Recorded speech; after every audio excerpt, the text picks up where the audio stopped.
ஒவ்வொரு நொடிப்பொழுதும் வாழ்க்கையில் இன்பத்தை சுவைக்க முடியுமா என்றால் முடியும். அது எப்படி முடியும் என்றால் எம்முடைய உள்ளத்தை அல்லாஹோடு தொடர்படுத்துவதன் மூலமாக. உள்ளத்தை அல்லாஹோடு தொடர்படுத்துகின்ற மையப்புள்ளி அது தொழுகைதான். தொழுகையின் மூலமாக அவன் நேரடியாக அல்லாஹோடு உரையாடுகிறான்.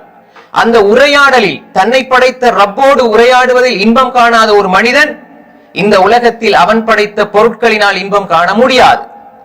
அவன் படைத்த பொருட்களினால் சுகத்தை பெற முடியாது.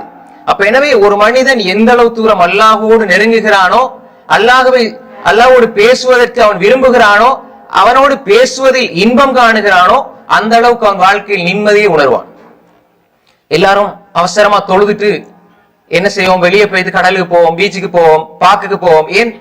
நிம்மதியை தேடி. தொழுகையில் நிம்மதியை தேடணுமா? தொழுகைக்கு வெளியே நிம்மதியை தேடணுமாட்டா? நாம் நினைத்திருக்கிறோம் என்ன?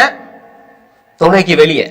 ரசூல் ஸல்லல்லாஹு அலைஹி வஸல்லம் சொன்னாங்க, பிலால் அகிமிஸ் ஸலா, தொழுகைக்காக இகாமத் சொல்லுங்க, அதன் மூலமாக எங்களுக்கு நிம்மதியை அடைய செய்யுங்க. அப்ப தொழுகையில் ரசூல் ஸல்லல்லாஹு அலைஹி வஸல்லம் சஹாபாக்களும் நிம்மதியை தேடினார்கள். நாம் தொழுகை அவசரமா முடிச்சிட்டு வெளியே போறோம், நிம்மதிக்காக போறது தப்பு கிடையாது. ஆனா நாம் எங்கு தேடுகிறோம்?